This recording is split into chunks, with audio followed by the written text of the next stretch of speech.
Hello, and welcome to Rallying the Forge. I'm your host, Sol. Hello, and welcome to another episode of Rallying the Forge. I'm Solimer, and in today's episode, we are going to be talking about the Shadows Over Solis Championship Qualifiers 1 through 3, looking at some of the data from that. But before we jump into that, we're going to jump into current events, so to speak. So you have in the game, it's a new month. Go ahead and get your, somewhere in here, your free Phantom decks. They're up. Looks like they're going to be set 4. I haven't opened mine. Also, they have a deal in the shop. It's a one-time mega pack. You get sets 1 through 4 for 560 embers. Normally, each booster is 200 embers unless they're on sale for 160. So even at the sale of 160, that would be, what, 640? So this is even discounted from that. So this is a huge deal.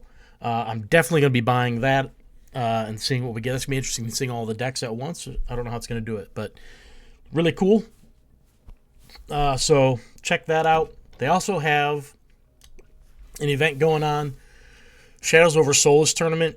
You play with set 4 decks, and if you win 3 games, you earn your rewards. You lose 1 game and you're out, so you get based on your wins. You can get gold and event tickets. So even if you get 2 wins, you get an event ticket back. You can re-enter for free. I already claimed it, but they did have a free ticket in the shop. So go to your events tab and grab that. So, yeah, sign in, get your goodies, and grind that event away if you got some good set 4 decks. I don't know if you can keep using the same deck or not. I don't think it's Phantom decks. It doesn't look like it's Phantom. It looks like it's any set 4 decks. So a little different than the Phantom events that they've had going on. So this will be interesting to try out. And then the next thing I wanted to go over is events coming up. So today, well, depending on where you're on the world, the time may be different, but in the U.S. Eastern time, it is Thursday, May 1st. So other parts of the world are ahead of us. So take that into consideration when you're watching this. This is coming out on the 1st. So we have events coming up. Tomorrow night, SolForge, as best I know, is having their Set 4 sealed event. Gorgeous's weekend Saturday Showdown sealed events are not going to be happening this weekend or next weekend. He is getting married and going on honeymoon, so congrats to him. Very happy for him. So SolForge is running their monthly sealed event tomorrow night. And then they've also added in on Mondays now a second chance silver Mondays. So they're trying to run silver events if they get 9 or more people as additional opportunities for people to silver decks. So if you didn't get a deck silvered in one of the qualifier events and you don't have a silver deck, this is a great opportunity for you to join up and get a chance to get a deck silvered so you can participate in the championship event May 24th. And the only other thing listed right now on the website is the SolForge next Friday Tribal Tussle. You can find the details about that on the SolForge server. But we do know, obviously, the Upside Down is on Wednesdays. We have Cards and Coffee on Fridays. Let me pull this up. Let me pull Discord up. And Bryce has everything put into a calendar really nicely here. So you can see here tomorrow at 4 p.m. my time. Might be different for you. It's in. It says here in 21 hours or so as I'm recording this. Cards and Coffee with the Catalyst OG crew. Anyone is welcome. It's just casual matches, banter for the hour, 2 hours, whatever it ends up going. And if you stream the game, you can earn a set 4 deck, I believe. So they're just trying to promote the game and have fun and just socialize with people. It's a lot of fun. And then, as I already mentioned, the SolForge Sealed event. The next event after that will be the Second Chance Silver Mondays.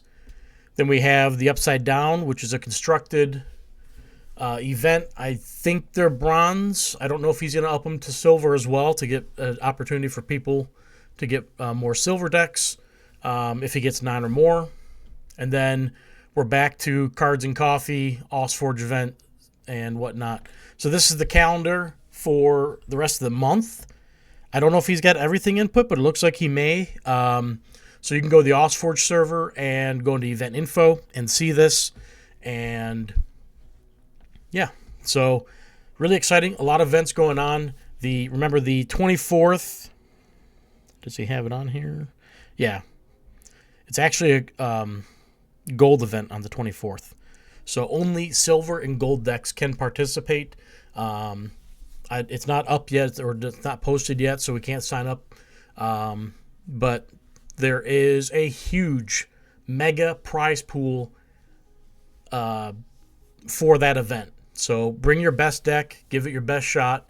If you don't have a silver deck, Second Chance Silver Mondays, there's 3? No, well, 4, because the SolForge Constructed event this month will also be silver for the purposes of the SBE event on the 24th. So there's 4 more opportunities to get top 2 in one of these silver constructed events to get a deck up. That's 8 opportunities, 8 spots up for grabs. So bring whatever you think you have that is good enough and come play with everyone who's there. As long as they get 9 people or more, they will be silver events. Otherwise, they'll be bronze, and then you just need 3 top 2 finishes in bronze to get it up to silver. So yeah, that's kind of the current events. I didn't know this event was going to be going on in the game. That was a surprise. Maybe I missed it though. I don't know. But yeah, so that's current events. Let's wrap that up and let's jump into the. Let me get my tab here. Let me go back to there. Let's talk about the event. So I've got my event parser. It's part of the collection manager, but I've made some updates to it, and it's not released with the newest stuff yet. Hopefully, down the road, it'll get added. It still has some bugs to work out that I'm looking at getting some help for. So I've got the 3 events pulled up here and all my data that we've pulled for this. So yeah, so we have you can see some of the decks have been gold. The top 2 are gold from these events, and the next 6 decks are silvered. There are some other decks that have been silvered since, whether it's from this event or something else. But at the time, they were all bronze initially or unranked. So you can see the results here. It pulls in the data. I think we've gone through this in a different video about what it shows. But we've got all 3 events. The 3rd event, the decks have not been leveled yet, but they will be soon, I assume. We've got the event data here with all the pairings and the Forgeborns. We have player data to see how everyone performed and with what sets they kind of played. And then I've added card data to see the most common cards and Forgeborn data with the Forgeborn abilities, the Forgeborn that, of course, has that ability, and then what level they had in the event. So this isn't just useful for this, it's useful for any events you want to analyze. You could do a single event, a whole slew, whole grouping of events. So I've got some pre-made things on my sheet that this page didn't get added to the collection manager. I don't know if it ever will or not, but like I've got the qualifiers here. I've got all of the set 4 sealed events. I keep adding to it as they keep happening. SolForge constructed events. It's a huge list.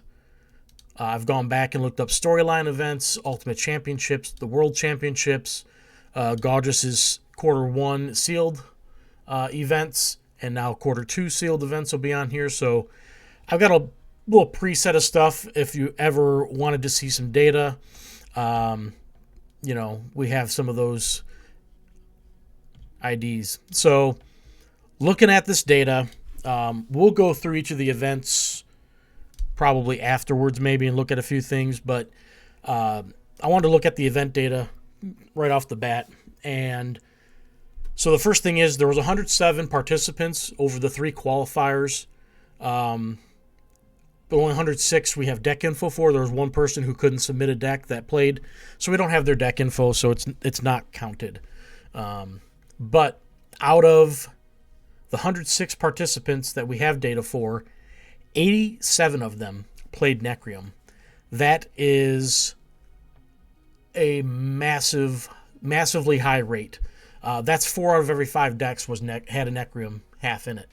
Then you can see Tempys and Uterra were pretty close at 54 and 50, and Aloyan was at the bottom with 21. So I've got another breakdown here. There. So you can see by the pie chart what the breakdown was.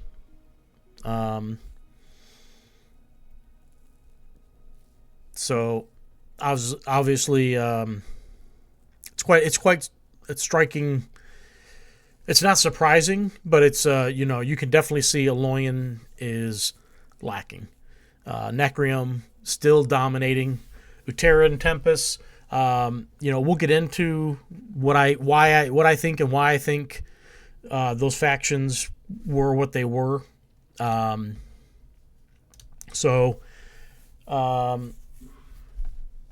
You know, what's the reason for it?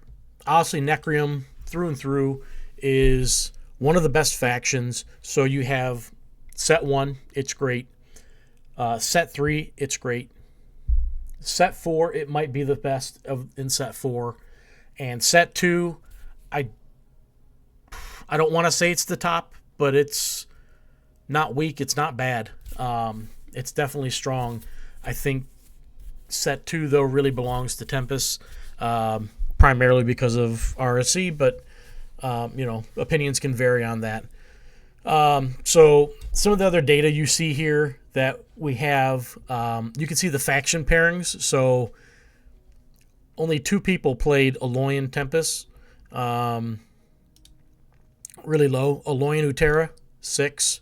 So then if you're looking for the other Aloyan Nekrium was 13. It was the 3rd most played, but it's still 13 pales in comparison to some of the others here we'll get to.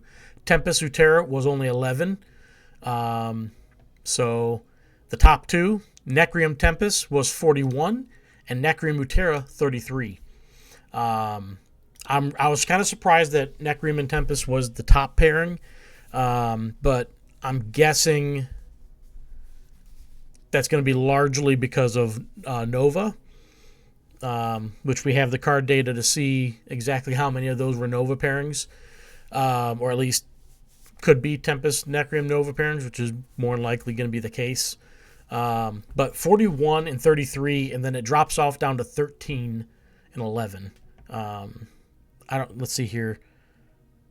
Yeah, the rest. So the bottom 4 don't even equal what Nekrium Uterra paired up with. And Nekrium Uterra, of course, is basically one of the top pairings for competitive play, whether it's with the Mantis, Forge Seal, Kyrgyz kind of stuff with shambling and all that goodness, or if it's more of the set 3 version of Nekrium with the recursion. Those are the 1st and 3rd ranked archetypes, which is why I also thought it would be the top overall. But Nekrium Tempys was the top pairing that we saw through these events. And again, I think it's largely because of Nova, but there's definitely some other builds that were out there. We saw in the 3rd qualifier of the final, it was a Furious Shardback Nekrium Tempys control style deck. So we have broken down the winning pairs for each of them. So you see Nekrium for all 3, and then it's got 1 of each of the other factions, which is really cool. You got to see the Alolan Nekrium was really an interesting combination. I don't know. I imagine there's a video out there of that match. That was such a good match there. We have the Nekrium Tempys, which was, I don't know if they were both set 4 decks. They might have been both set 4. I think they were both set 4. I think it was a double Verlana deck maybe. And then Nekrium Uterra, of course, this last time was the classic Nekrium Uterra in my opinion for the most part. The top 4 pairings you can see. So Nekrium Tempys was 2/3 of the top 4 pairings in all the events. That's a really high number. I was really surprised by that. I don't know how many were Nova, though. I don't think there was a lot of Novas in the top 4. I don't have that specific info. We'll maybe look at that here in a little bit. Nekrium Uterra was 3, and the one Alolan Nekrium that won it, of course, is there. And then you look at top 8 pairings, and Nekrium Tempys was still the top pairing. Not surprising if it was already the top, that far ahead on top 4 pairings. Nekrium Uterra, though, had 8 pairings. Then you had the Alolan Nekrium. You had 3 of those, and one Alolan Tempys made top 8. So you can just see the disparity with the decks there. The next thing we have broken down here is the primary Forgeborn, and Cercee is the top Forgeborn. Regular Cercee. This is not the blighted Cercee that is down below with these other versions here. So the Cercee, no doubt, with no matter which, whatever Nekrium build you use, a lot of times Cercee has some really good combinations. We'll also see that with the Forgeborn data. Oros, not surprising. Probably a lot of Dark Forge Drain going on there. You have Nyx Nekia. That was a surprising one for me, that it was so high, but perhaps there's... I know set 4 Nyx is a lot better than the previous set's Nyx, so we'll see. But we won't see, but it's there tied with Sunder and then Korok, which were the 2 I expected actually before Nyx. But then you got Steel Rosetta, Nova, Toxis Mori was the top new one. You have some blighted Cercees and Sunders, Crux, Tundra, and then more blighted Cercees and Sunders. Tyron, Ironbeard, didn't see any play. Blighted Sunder for Alolan and Blighted Sunder for Uterra, didn't see any play. So these were primary Forgeborns only. We weren't counting the secondary Forgeborn.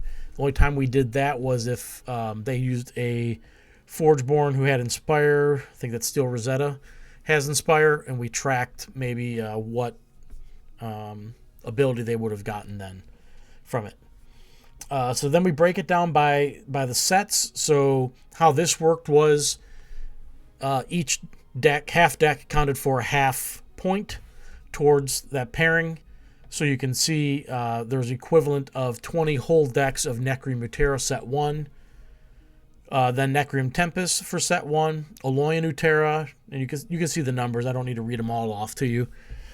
Set 2, the top pairing, no doubt, was Nekrium Tempys. That was 13.5 decks full. My guess is a lot of half decks were Nova, and for the Tempys half there, and the Nekrium was a different set. But hardly anything else from set 2 was played. You had very few Tempys Uterra, Nekrium Uterra, Alolan or Tempys, Alolan Nekrium. So very interesting. Set 2 basically shut out except for probably Nova decks. The set 3 pairings, so Nekrium Uterra, top pair, not a surprise with all the recursion that it comes from that set.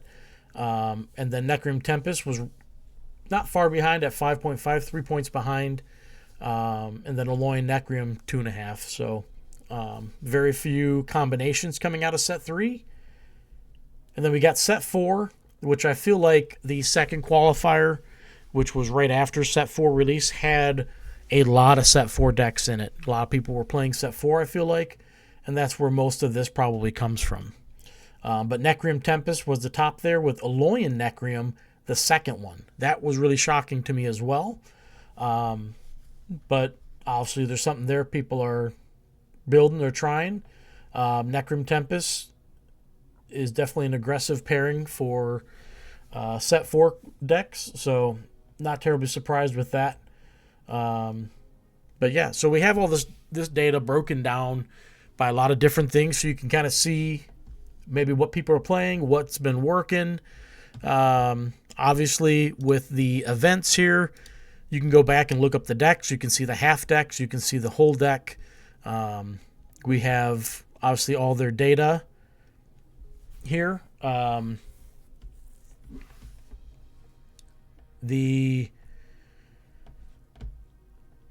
interesting fact about all 3 events, just something that stood out, was in the top 8. The top 8 included a player that had arguably the toughest path to get to the top 8. So in the first qualifier, it was ML Vanby. He has 71% opponent match win rate, which was the highest of everybody who played. In the second event, you had Billy Badaim, who had a 70% opponent match win percent. Again, higher than everybody else. Yeah, everyone was pretty far below him. And then in the third qualifier, myself, Solimer, I had the hardest path with an 80% opponent match win percent. That was by far the highest of everybody there. I don't even think anyone was close to that one.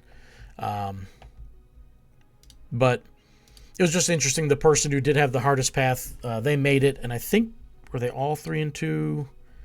No, Rusty was 4-1. Yeah, the second qualifier, you had to be 4-1 or better to make it. That was the hardest qualifier to make it on. All the other 2 had people who were 3-2 who did make it. So that's why myself and like ML Vanby both got in, because 3-2 made the cut. So just a little interesting tidbit there. So if you're playing and you have a good opponent match win percent, yeah, you've played some tough people, but it's going to help you in the end potentially make a top cut. So if we quickly look over player data, I'm not really going to dig too much into this one other than explain what it shows. So it's sorted by win percentage overall. It combines their Swiss record and their top cut record and gives them an overall record. You can see the players who did the best. You have obviously the Puffin Man, Scuba Toad, Sile, Gorgeous, Ike's Ninjas. So they all did very well in these events. You can see the set 1 through 4 record columns. So basically how this was working is if they had a set 1 deck and whatever other set deck they had, they would go in both columns. If they had just a set 1 deck, then it just goes in that deck column once. So you can see, for example, the Puffin Man here. He only played set 1 decks in the 2 qualifiers that he participated in. No set 2, 3, or 4 decks. You have Scuba Toad, for example. He had some set 1 decks, and he had some set 3 decks. He could have had it set 1 and set 3 together. He could have, I don't know how he had them broken down. So, but that's, you'll see people who maybe have all 4 columns filled. Trying to find one. I don't see one right now yet. I'm sure there's someone. But yeah, so you can see how people played with those sets, how well they did. I don't have anything like summing up the totals or anything of that nature, but you can always copy the sheet, the information, and do your own additional analysis if there's something you're looking for. But you can see how people did. The names at the top don't surprise me. They're all very good players. I'm not sure. I want to check real quick.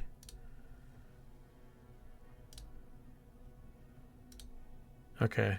No, well. So I think of those ones I named, only Preston didn't make the top 2 for an event. That's interesting. I think, yeah, you have Preston didn't make any top 2s, but he did very well overall. But the other ones all made a top 2. You have a couple winners, a couple people got second place, so good variety there. But you can see how people did. You can see how you did if you participated in the event. You can see your record as compared to others. And you can also see, let's just pick somebody here at random. We're going to pick Carly. So set 2, she went 3-7 with set 2, with at least a half deck of set 2. She went 5-5 with set 3 and 4-6 with set 4. So not sure what she played for set 2, or I don't know what deck she had. I didn't look into that, but maybe she's like, oh, I did horrible with set 2. Maybe she played like the worst Nova deck or something, because I know she's a big Nova fan. But maybe she played one of her other Nova decks that just aren't that great. She did horrible with it. She's like, well, maybe I don't want to play that type of deck in the championship, or she'll probably play her good Nova deck. But just saying, like, that's just an example. You might say, I didn't do so well with this. I can use myself as an example. I was 6-5 with set 1 and 2 decks, and 2 and 3 with set 4. I'm almost 100% sure I'm not playing set 4. I played that in the second qualifier, and it was horrible. I completely misjudged that whole thing. So, yeah. But you can see that. So if you played, there's data here for you to see. And move on to the card data. So this just counted the cards from everyone's decks, and it just calculated how many of everything there was. There's 800 some, 870, 869, because there's a header. 869 unique cards that were in all 3 events. The top card was Dreadbolt, followed by Botanimate, and then you had 19 Nova decks. We talked about the count of Nekrium Tempys decks in set 2, so the 13.5. If there's 19, that means there was 9.5 of them were Nova. That leaves you 8 half decks of not Nova. I think that's right. So you can see the list here. Varric's Embrace was the 4th most common card, another spell. Darkheart Sorcerer, Disseian Siphon, Portal Shade, Glowhive Siren, Lightning Tamer, Nom, Disintegrate, River of Souls, Zrath's Will, Flame Jet, Spring Dryad, Verlana Bloodshade, first set 4 card right there. But you can see a lot of you can just see a lot of the key cards people have in their decks that they're playing. So this can help you see, if you're not sure what to play or what you have that might be good, you can look through your decks and look for cards that are of the same faction. I didn't put their faction here because I know them all. I didn't think about adding that. But Dreadbolt, Varric's Embrace, Darkheart Sorcerer, Disseian Siphon, Portal Shade, Nom. If you got a deck with all that stuff, maybe you want to look at it and put it together with something else that you have a lot of good cards of. This could help you. It doesn't necessarily mean that these decks won, obviously. The 27 Dreadbolts, we only had 3 winners and 6 top 2ers. So they didn't all win, but this can help you build better decks, potentially, give you good combinations that other people are using, a lot of people are using in their decks. So you can go down the list and see all sorts of cards. Kind of interesting to see only 9 Krogaius across all 3 events with 106 for our count purposes, 106 participants. Only 9 Krogaius. That's surprising. And then we have Forgeborn data.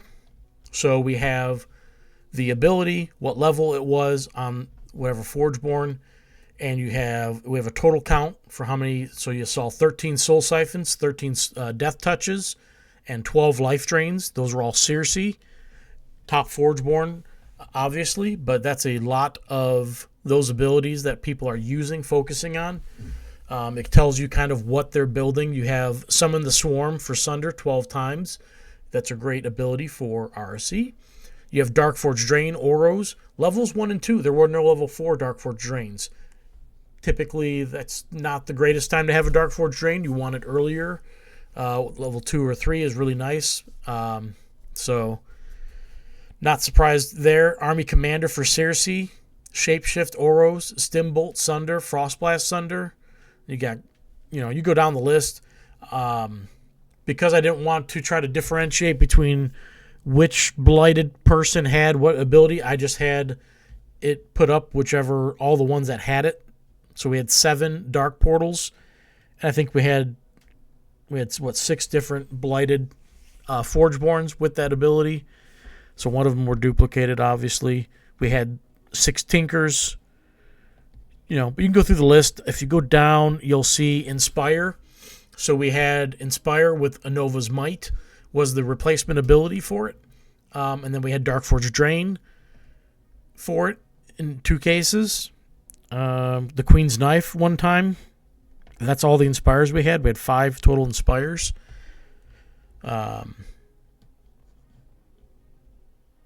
Yeah, so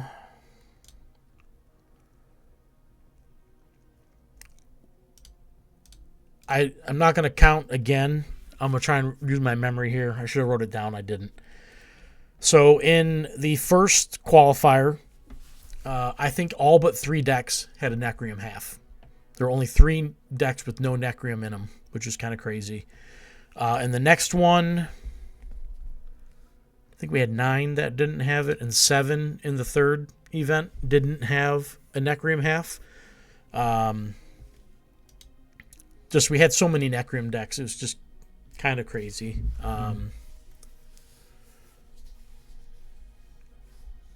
Yeah, so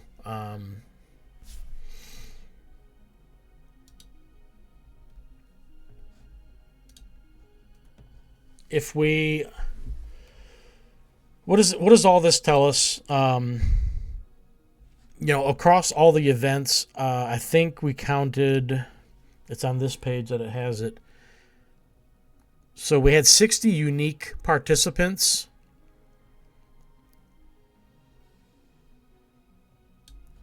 If it counted it right, I'm not positive if it did. The anonymous people. I wonder if it didn't. There's only one showing there, so I think we're okay. I'll have to make sure that coding's right. But 60 different participants over all 3 events, with 106 people total participating. So obviously people played multiple times. Another interesting tidbit was no player made top 8 all 3 times. We did have some people make it 2 times, but no one made it all 3 times. So that was nice to see that there is different people making it. There were some people close to making it all 3 times, but no one did. Pretty sure no one did anyway.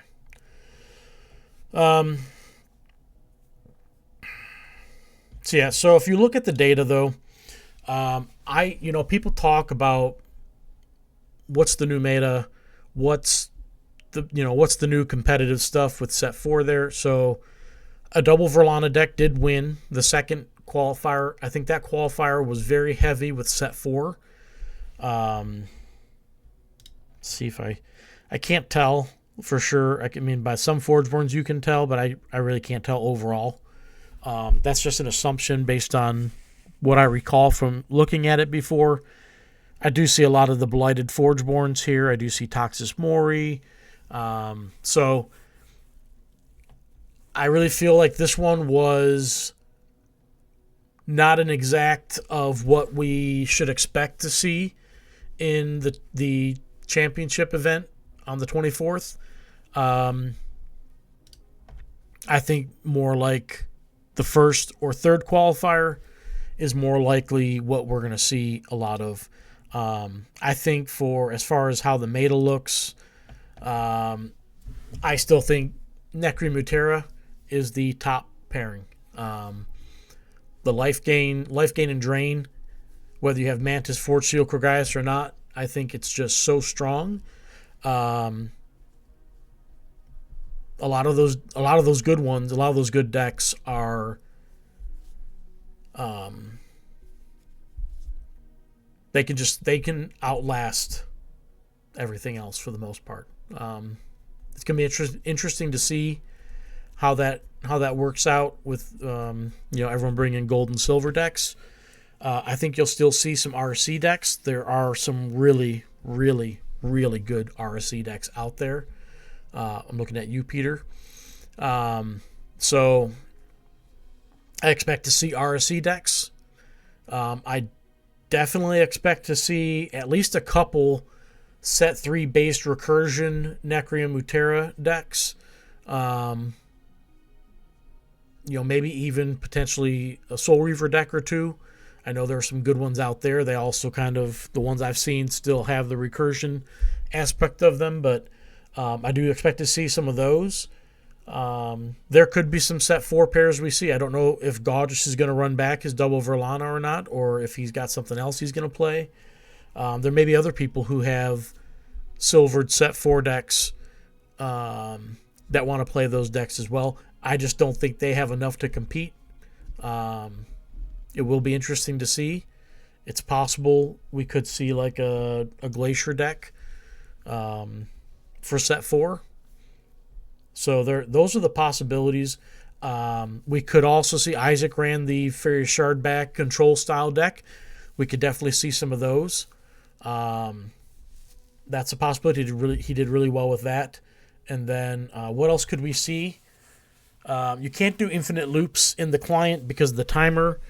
I'm not sure if there's any loops that are strong enough that people will play them, whether it's like dealing damage to your opponent and life gain or one or the other.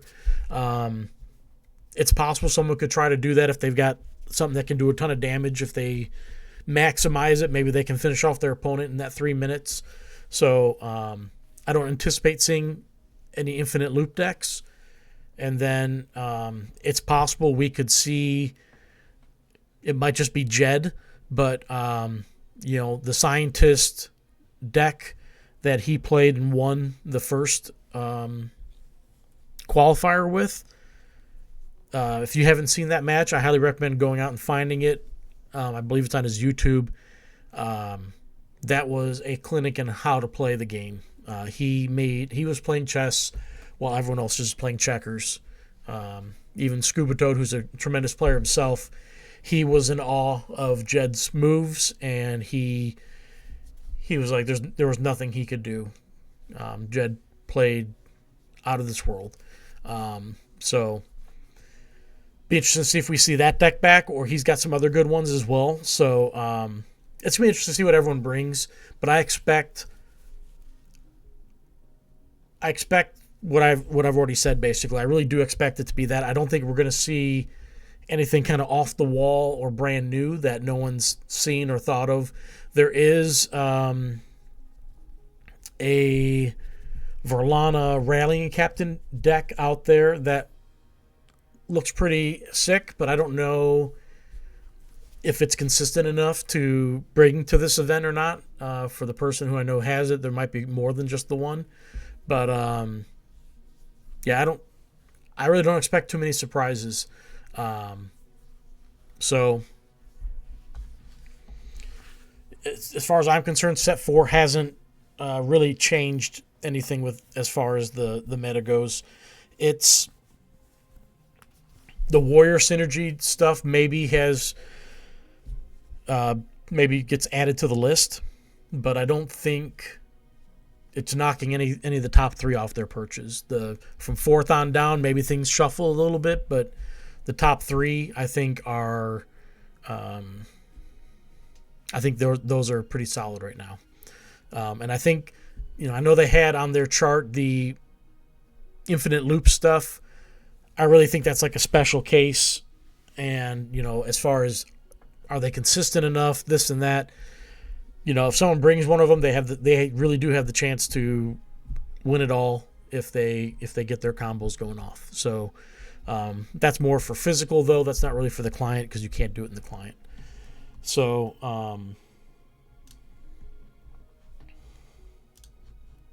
yeah. So that's really my my breakdown of the event. As I said, I've got all this data here. Hopefully it wasn't too hard to see.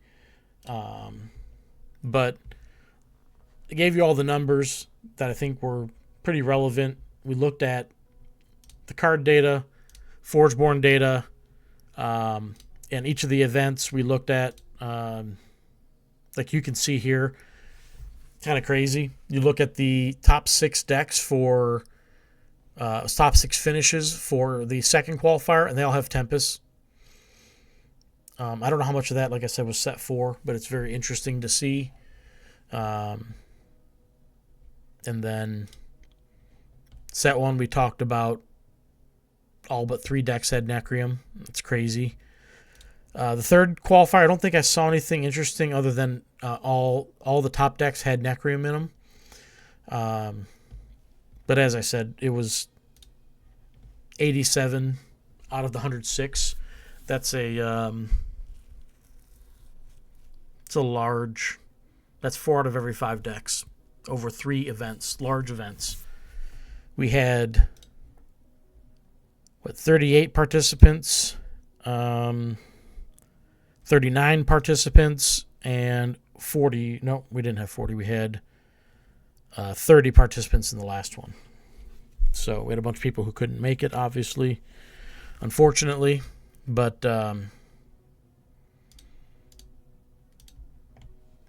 yeah. So I do want to say, I don't know if SB watches any videos or not, but I know as a community member, we all appreciate them having these events. We appreciate the championship event coming up on May 24th. We're looking forward to that. These are a lot of fun, so we hope they continue doing them. I don't know if this was a thing because Set 4 is being released or if it's something they plan to do semi-annually or annually. Hopefully it's semi-annual or every time a new set's released, one or the other. I do know their goal is 2 sets a year, so that would mean twice a year still. Either way. So this is definitely fun, and it's a good way for people to get decks leveled quickly. This does solve a little bit of the issue with deck renown, as constructed events are far and few between, and it's hard to get enough matches in those types of events to get your decks to silver. So this is a nice way for the community to be able to get some decks leveled up for gold events, which this championship May 24th will be gold. Worlds is gold. I don't know if they've had any other gold events besides these. I know the Ultimate Championships were silver events. So, yeah. We do enjoy them, so hopefully they continue doing them. What else do I have here?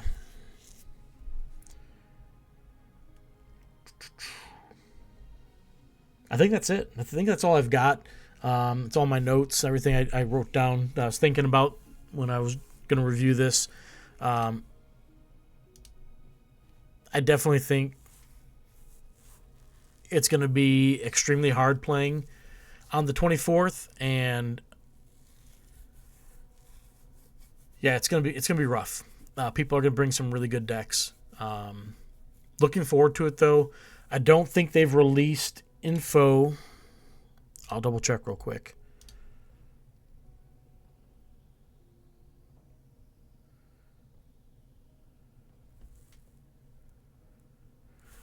He did post up. Let me pull this up on here. Actually, you can see it. He did post a little bit of info on it.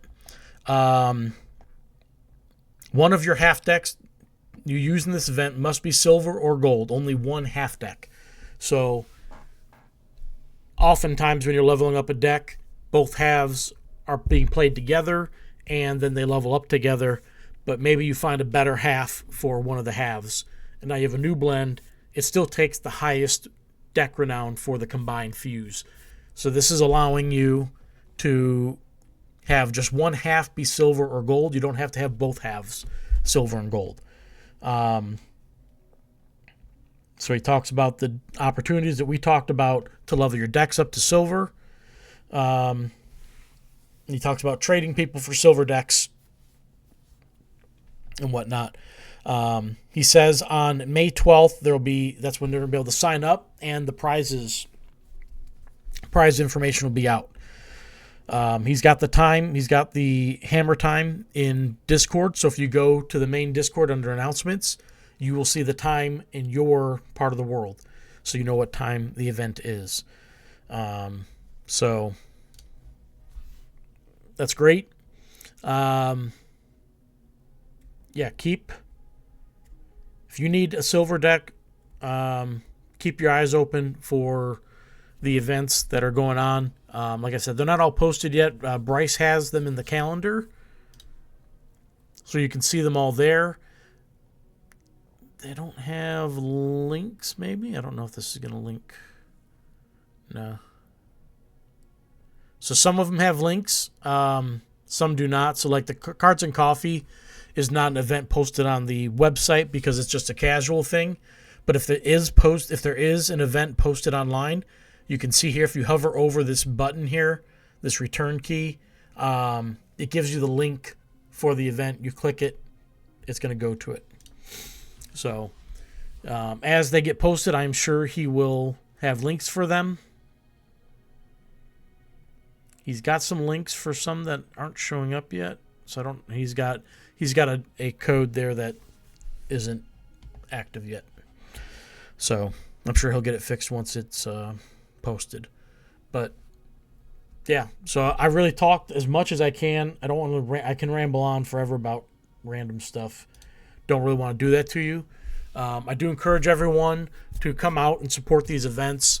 If you go to the SolForge server and you want to participate in events there, you can join a team and help that team earn points.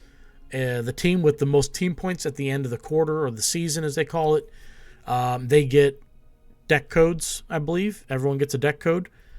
And then, of course, they have door prizes for just participating in the event, so you can win additional deck codes that way. There's lots of free stuff given out through these just for coming and showing up and hanging out. It's a great time. Everyone loves to chat and have a good time, so come out, support that. Support the other events going on if you're able to play. The more people, the merrier for everybody. And, look forward to seeing you guys in queue, in events, casual matches if you show up for Cards and Coffee. Crimson's stream on Wednesdays. He does SFG matches where if you beat him with whatever conditions he sets, you can win 25 SFG. If you catch him in queue and you screenshot beating him or record beating him, you can earn 10 SFG. If you play against him, you can get a deck code from him for just playing on his stream against him, win or lose. So, like I said, lots of opportunities for everybody. I know the times aren't always convenient, but if any of the times do work for you, participate in those events, support them so they keep on going, and they have people there for them. So thank you for your time. I appreciate it. Hopefully you guys enjoyed this video. As I said, the spreadsheet with the data, the bugs aren't completely worked out, so it's not released yet, but it will be eventually. Hopefully the collection manager get updated. Whatever updates next for that, hopefully it'll be ready for that, and then everyone will have access to it in full. So thank you, and I'll see you guys around. Take care, and have a good one. This has been an episode of Rallying the Forge. Thank you, and we'll see you next time.